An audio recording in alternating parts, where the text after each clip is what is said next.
Good morning everyone. Welcome to PW only IAS.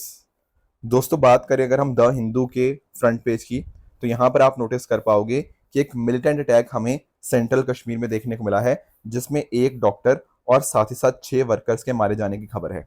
देखो, ये बहुत ही कायरता वाला एक्ट हमें यहाँ पे देखने को मिलेगा। हमारे जो चीफ मिनिस्टर हैं, हमारे यूनियन होम मिनिस्टर हैं, उन लोगों ने इस पर्टिकुलर अटैक की बहुत ही निंदा करी है। Plus at the same time आप कुछ टाइम से नोटिस कर रहे होंगे कि ऐसे अटैक्स पिछले कुछ दिनों में काफी कॉमन हो चुके हैं। जैसे 2 दिन पहले ही साउथ कश्मीर का जो शोपियां था, वहां पर एक अटैक देखने को मिला एक नॉन लोकल वर्कर के ऊपर। अभी वाला जो अटैक हुआ है ना, ये दरअसल में जेड मोर टनल के कंस्ट्रक्शन के रिगार्डिंग हुआ है। एक्चुअल में अगर हम बात करें जेड मोर टनल की, तो आप जानते होंगे कि आपको श्रीनगर ले हाईवे आपको देखने को मिलेगा, राइट। तो यहाँ पर एक टनल है जेड मोर टनल, जो कि 6.5 किलोमीटर की उसकी लेंथ देखने को मिलेगी।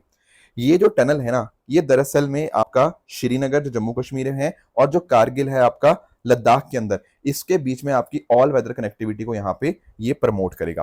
Plus at the same time आप यहाँ पे नोटिस कर पाओगे कि जेड मोर टनल के ईस्टर्न साइड पे आपको जोजीला टनल भी देखने को मिल जाती है।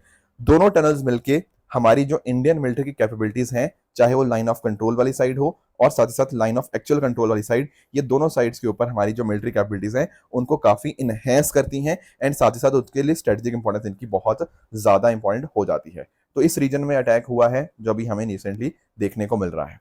उम्मीद यही है कि आने वाले समय में ये जो अटैक्स हैं वो रुक जाएं। Plus at the same time जो भी लोग इसमें इन्वॉल्व थे, उनके ऊपर कड़ी से कड़ी कार्रवाई करी जाए।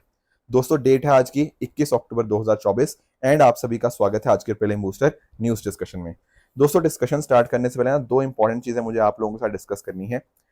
बहुत सारे बच्चे प्रीलिम बूस्टर की वीडियोस के बार देख लेते हैं, पर कहीं ना कहीं उसको प्रॉपर ढंग से इफेक्टिवली कैसे यूटिलाइज करना है उनको इस बात का आइडिया नहीं होता। मेरी एक्चुअली बहुत सारे बच्चों से बात हुई जो इस बार जिन्होंने मेंस लिखा है, एंड उनके कुछ आइडियाज के बेसिस के ऊपर ही मैं आज आपके सामने ना थोड़ा डिस्कशन करूंगा कि how to effectively utilise prelim booster news discussion. पहली बात तो ये है कि आपको पीबीएनडी के साथ रेगुलर रहना है। रेगुलर रहने का मतलब क्यों? क्योंकि एक्चुअल में ना जो प्रीलिम बूस्टर की अप्रोच है वो अपने आप में बहुत ही साइंटिफिक है। मैं आपको एक्सप्लेन करता हूँ। देखो, यहाँ पर ना आपके सामने एक एक्सेल शीट दिख रही होगी, करंट अफेयर 2024। ये मेरे लैपटॉप का ही, मतलब मेरे लैपटॉप में ये एक्सेल शीट रहती है, मतलब अकॉर्डिंगली इसको अपडेट होती रहती है। गूगल शीट है बेसिकली। आप नोटिस करोगे पिछले 1 साल के अंदर या इवन इससे 23 की भी पीछे हमारे पास जैसे शीट है, तो हर एक टॉपिक हमने किस दिन करवाया हुआ है ना, वो हर एक चीज का ऐसे डेटा बनता है। अब होता पता क्या है, अगर आप रेगुलर नहीं हो तो आपको लगेगा यार सर ने ये वाला टॉपिक नहीं कराया, सर ने वो वाला टॉपिक नहीं कराया। बट अगर आप रेगुलर बेसिस पे देख रहे हो ना, यू वुड हैव रियलाइज कि सारे टॉपिक्स कवर हुए हैं। एक्चुअल में होता पता क्या है, जैसे मान लो अगर कोई टॉपिक 10 दिन पहले न्यूज में था, हो सकता है वो टॉपिक आज फिर से न्यूज में आ जाए। अगर आपने 10 दिन पहले का देखा हुआ होगा तो यू वुड हैव रियलाइज कि यार हाँ, ये तो सेम चीज रिपीट हो रही है। तो होता क्या है ना, बहुत ही साइंटिफिकली हम इस चीज को डिजाइन करते हैं, ताकि अगर मान लो कोई अभी रिसेंटली न्यूज आ रही है तो बार बार थोड़ी उसको कवर करेंगे। अब ईरान का मुद्दा अगर रोज चल रहा है, इसराइल का मुद्दा रोज चल रहा है, तो उसको 15 दिन थोड़ी हम खींचेंगे, है ना। हमारा भी तो टाइम का कुछ इंपॉर्टेंस है ना। तो इट इज वेरी इंपॉर्टेंट कि आप प्रीलिम बूस्टर न्यूज डिस्कशन के साथ रेगुलर रहो। अगर आप डेली बेसिस के ऊपर पीबीएनडी देख रहे हो तो यू विल रियलाइज कि आपके जितना भी रेलेवेंट कंटेंट है फॉर यूपीएससी, वो सारा का सारा यहाँ पे कवर हो जाएगा। आपको इधर उधर भटकने की कोई जरूरत नहीं है। दूसरी बात, revision is very very important. मेरा एक मानना है कि अगर आप किसी टॉपिक को, किसी सब्जेक्ट को रिवाइज नहीं कर पा रहे ना, तो उसको पढ़ने का कोई फायदा ही नहीं है। देखो, हमें इस पर्टिकुलर एग्जाम के अंदर इतनी सारी चीजें पढ़नी होती हैं, इतने सारे स्टैटिक सब्जेक्ट्स, करंट अफेयर्स पढ़ने होते हैं कि हम चीजें भूल जाते हैं। तो अगर आप रैंडमली कुछ भी देखे जा रहे हो, कुछ भी पढ़े जा रहे हो और उसकी रिवीजन नहीं कर पा रहे हो, तो उसको पढ़ने का कोई फायदा ही नहीं है। वो आप एग्जाम के अंदर नहीं कर पाओगे क्वेश्चन। तो इंश्योर ये करो कि एक बार आपने रेगुलर बेसिस पे प्रीलिम बूस्टर आप देख रहे हो, plus at the same time उसको, जो उसकी पीडीएफ आपको देखने को मिलती है ऋषभ शर्मा सर पीडब्ल्यू इस टेलीग्राम चैनल पे, वहां पे जाके डेफिनेटली उस पीडीएफ को रिवाइज जरूर करो। क्योंकि जब तक उसको रिवीजन नहीं होगी, वो चीज भूल जाओगे। 2 दिन 3 दिन बाद पक्का भूल जाओगे, आप इस बात को नोटिस करना। तो revision is very very important for your exam, ठीक है। तीसरी चीज कि सर नोट्स बनाने चाहिए या नहीं बनाने चाहिए, एक डाउट आता है। देखो, ये वेरी करता है पर्सन टू पर्सन, ठीक है। कोई इंसान को लगता है कि वो डायरेक्टली पीडीएफ से पढ़ सकता है, तो दैट इज फाइन। कुछ लोगों को लगता है सर खुद के नोट्स होंगे, उससे थोड़ी आसानी होती है, वो भी ठीक है। ये हर इंसान का पढ़ने का तरीका अलग होता है, हर इंसान का रिवीजन करने का तरीका होता है, तो ये आपकी मर्जी है। नोट्स कैसे बनाए जाते हैं इसका एक जो सैंपल होगा, मैं अपने टेलीग्राम चैनल पे बहुत ही जल्दी शेयर कर दूंगा, ताकि आपको एक आइडिया मिल पाए। इसके साथ ही ना, अगर हम बात करें प्रीलिम बूस्टर के एंड में आपको कुछ क्वेश्चंस मिलते हैं, अप्रोक्सीमेटली डेली के 3 क्वेश्चंस होते हैं। उससे ना एक बहुत अच्छी अप्रोच आपको देखने को मिलेगी।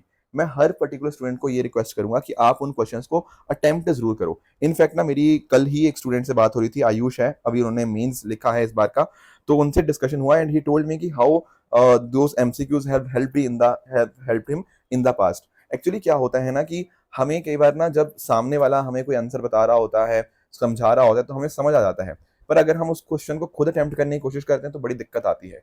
तो मैं आपसे यही एक्सपेक्ट करूंगा कि आप एक बार ना खुद उसको अटेम्प्ट जरूर किया करो, कमेंट्स में भी मुझे बताया करो, उससे हमारी टीम को भी अच्छा मोटिवेशन मिलता है कि हाँ चलो बच्चे अटेम्प्ट कर रहे हैं। Plus at the same time आपको भी एक तरह से फायदा होगा कि you will get the idea कि अगर आप किसी क्वेश्चन को अटेम्प्ट कर रहे हो, कहीं कंफ्यूजन हो रही है नहीं हो रही, इन दो स्टेटमेंट्स में गड़बड़ तो नहीं हो रही, ये चीजें अभी से समझ जाओगे ना तो बाद में जब आप मॉक्स दोगे और अच्छे से, तब उसमें बहुत ज्यादा ये चीज मदद करेगी। तो इस बात का भी ध्यान रखो। और आखिरी चीज मैं आप लोगों से रिक्वेस्ट ये करना चाहता हूँ कि भाई अपने जो यूट्यूब है ना उसको थोड़ा ढंग से इस्तेमाल करो। ये डायरेक्टली प्रीलिम बूस्टर के साथ लिंक नहीं है, पर एक्चुअल में आज के समय आप नोटिस करोगे बहुत सारी वीडियोस आती हैं यूट्यूब के ऊपर, कुछ करंट अफेयर्स के नाम के ऊपर, किसी किसी नाम के ऊपर, राइट।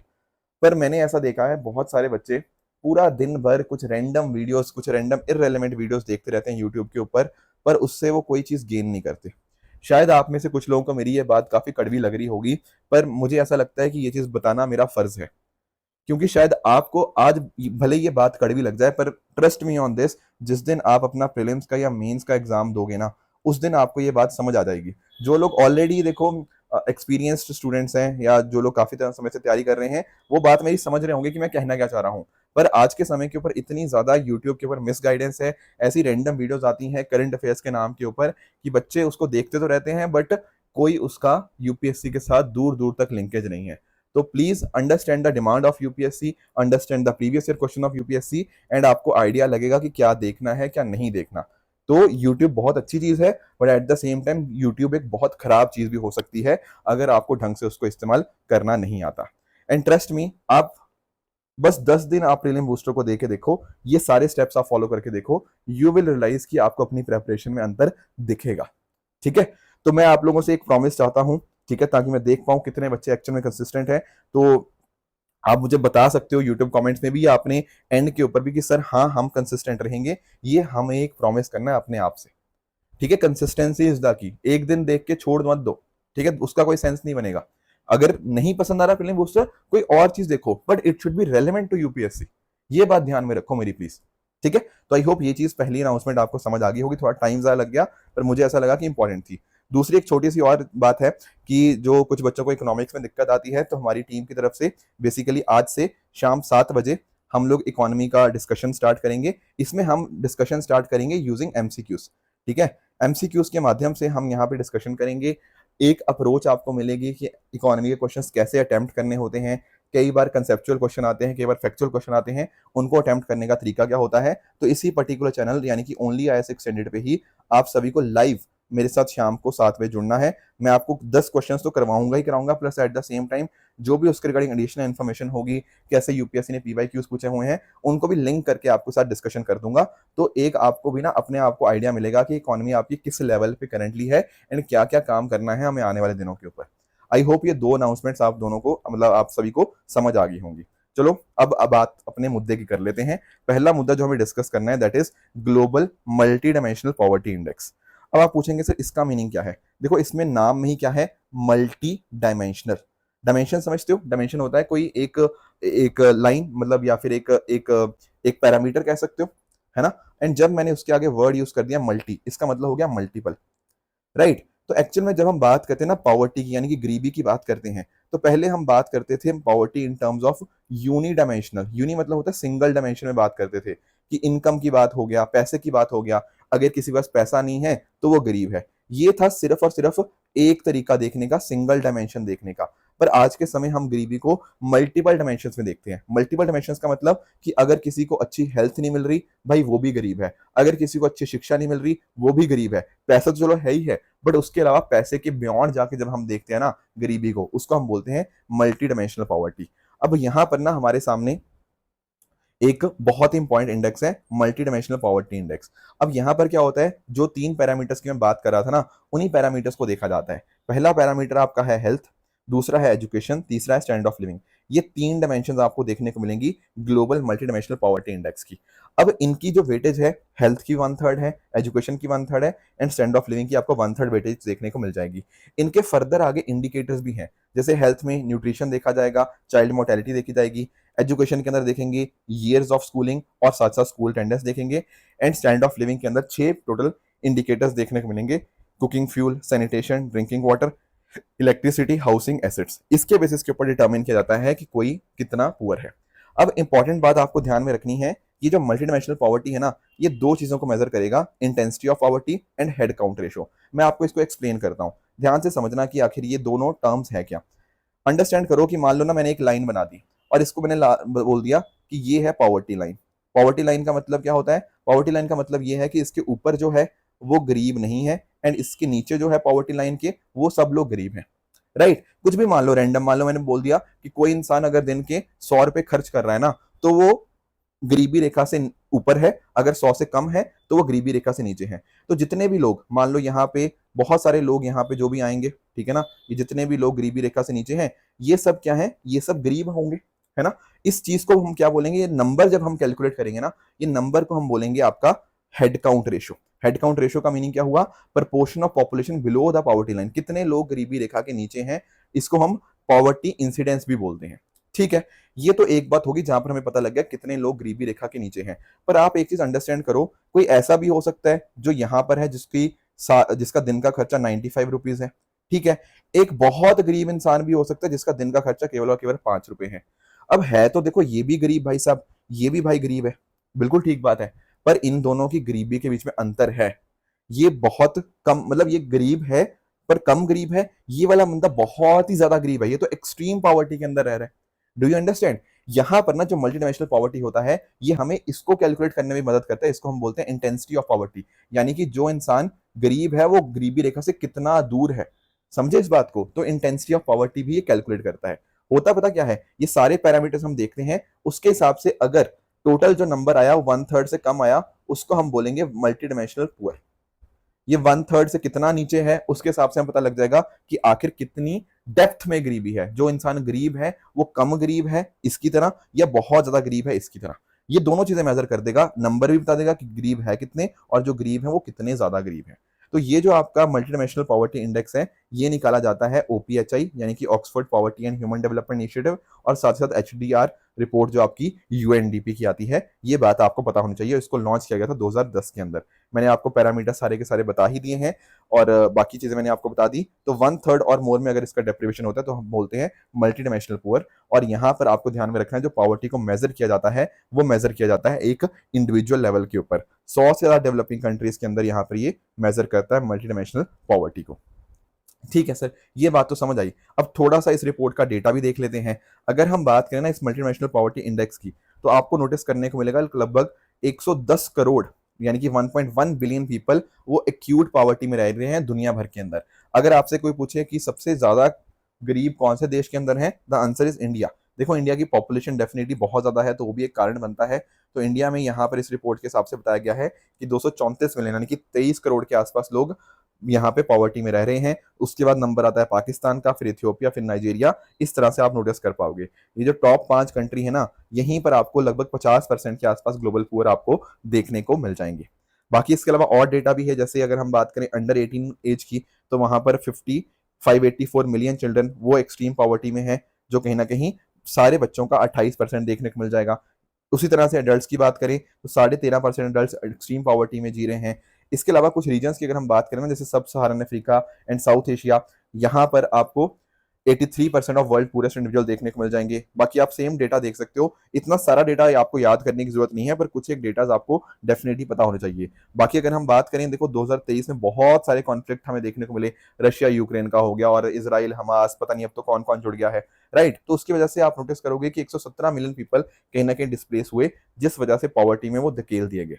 इसके अलावा अगर हम बात करें, कॉन्फ्लिक्ट जोन्स में आपको ज्यादा पॉवर्टी देखने को मिलती है, which is obviously make sense. Active war zone में 218 मिलियन पीपल आपको जो पॉवर्टी रेशियो से, पॉवर्टी लाइन से नीचे देखने को मिल जाएंगे। देखो ये बातें चलो होगी दुनिया भर की। अब global multi dimensional poverty index से ही ना हमने कुछ सीखा। हमने क्या सीखा कि हमें ना ये चीजें थोड़ा और नेशनल लेवल पे भी देखनी चाहिए।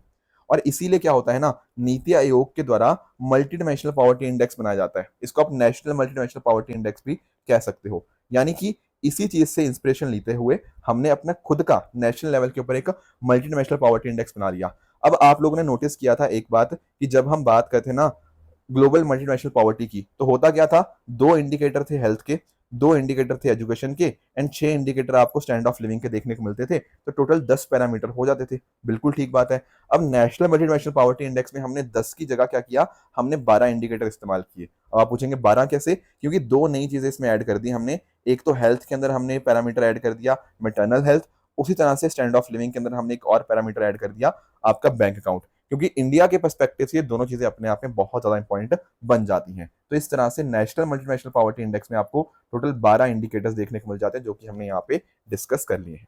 आई hope this topic is clear to everyone. अगले टॉपिक पे दोस्तों आते हैं, that is chief justice Chandrachud ji recommends justice Sanjiv Khanna as the successor. देखो 10th ऑफ नवंबर को हमारे जो करंट चीफ जस्टिस हैं वो यहाँ पे रिटायर कर जाएंगे, एंड उनकी जगह के ऊपर जो नए चीफ जस्टिस बनेंगे that will be justice Sanjiv Khanna. तो थोड़ा सा समझने की कोशिश करते हैं।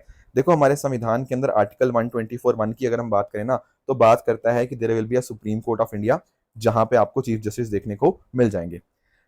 अब आप नोटिस करोगे जितने भी जज होते हैं, चाहे वो सुप्रीम कोर्ट के जज हैं, including the chief justice of India, उनको अपॉइंट किया जाता है राष्ट्रपति जी के द्वारा। Plus at the same time article 124 के अंदर यह भी बताया गया है कि आखिर चीफ जस्टिस को रिमूव कैसे किया जाता है। देखो रिमूवल प्रोसेस अपने आप में काफी डिफिकल्ट होता है।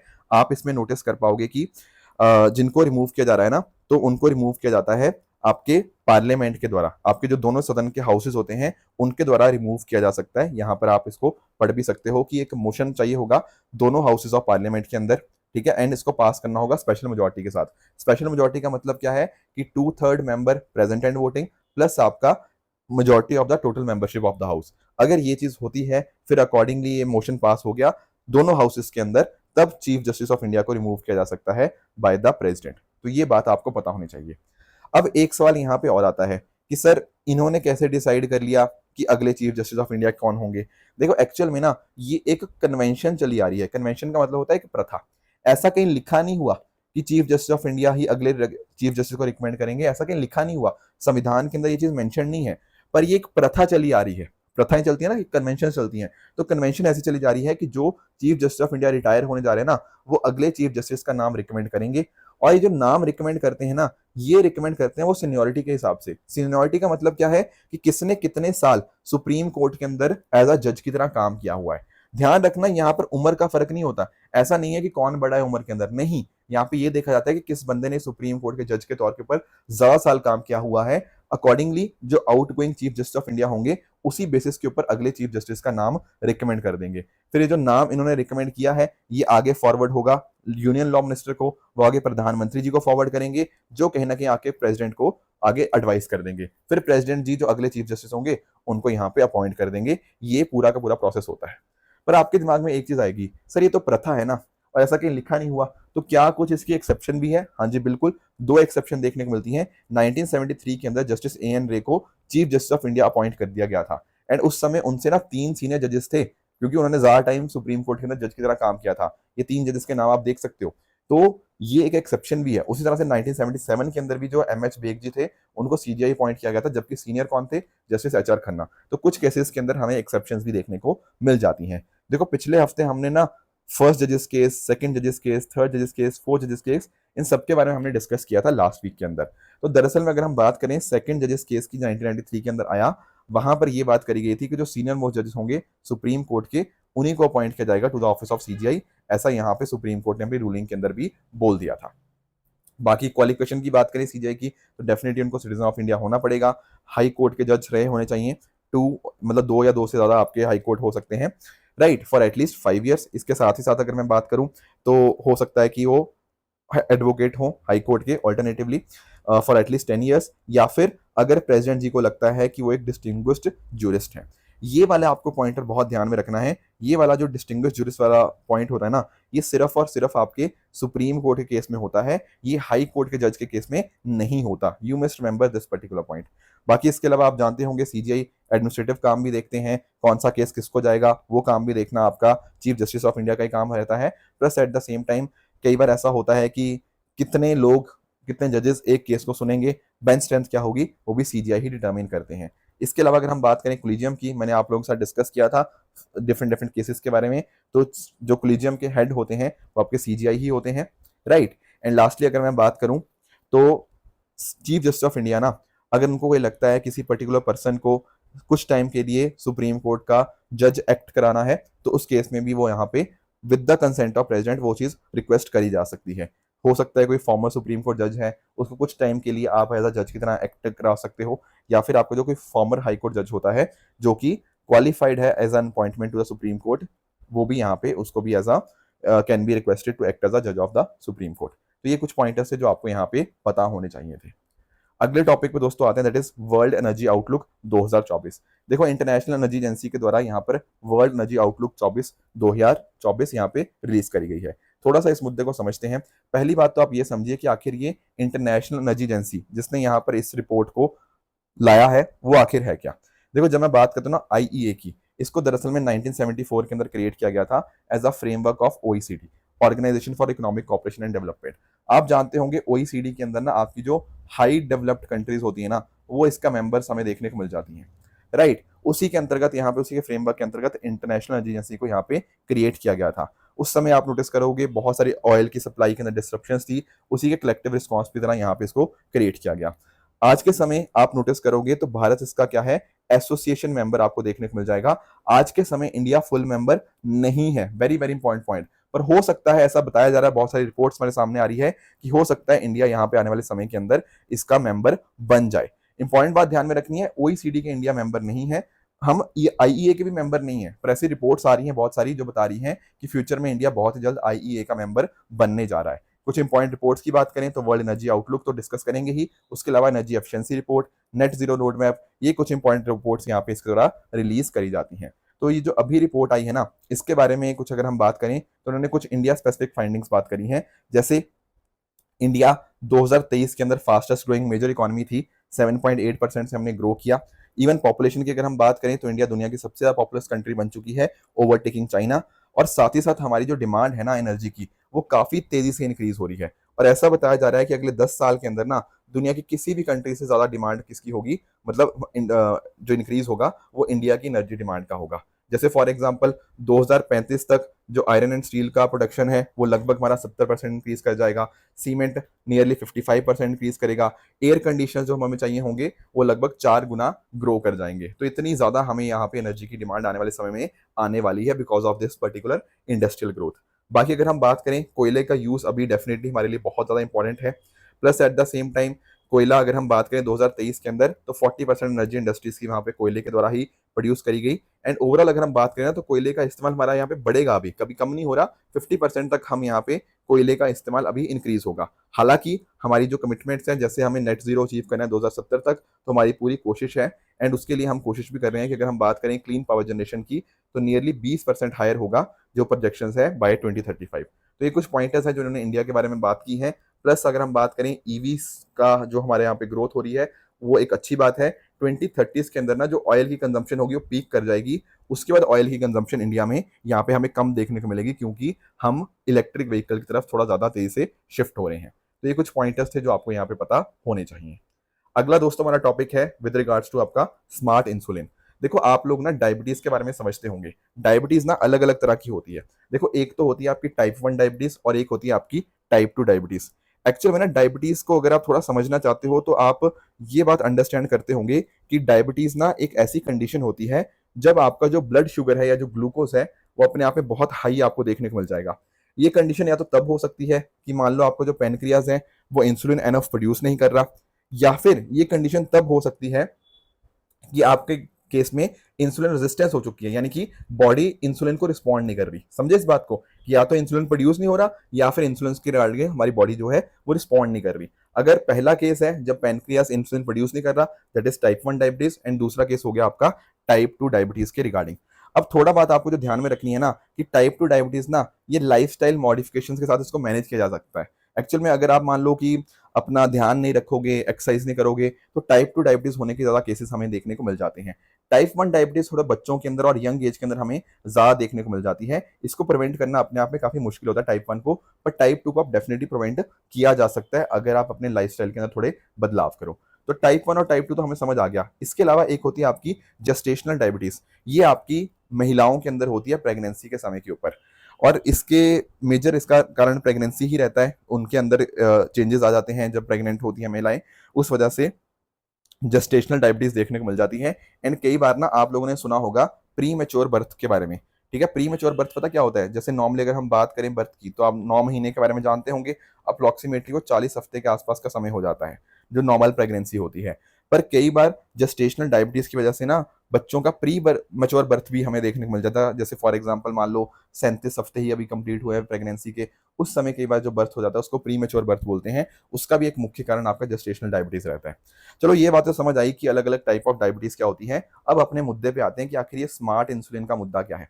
देखो मैंने जैसा आपको बताया ना कि ये चीजें ऊपर नीचे होती रहती हैं, ठीक है, आप लोग भी कई बार नोटिस करते होंगे। तो स्मार्ट इंसुलिन ना एक ऐसी टेक्निक है जिसके माध्यम से हमारे ब्लड शुगर लेवल में क्या क्या बदलाव आए उसको हम समय समय के ऊपर मॉनिटर करते रहेंगे एंड रियल टाइम में एडजस्ट करते रहेंगे। अब सिंपल सा इतना समझो कि मान लो ना एक रेंज दे रखी है, ठीक है, इस रेंज के बीच में ही चीजें रहनी चाहिए।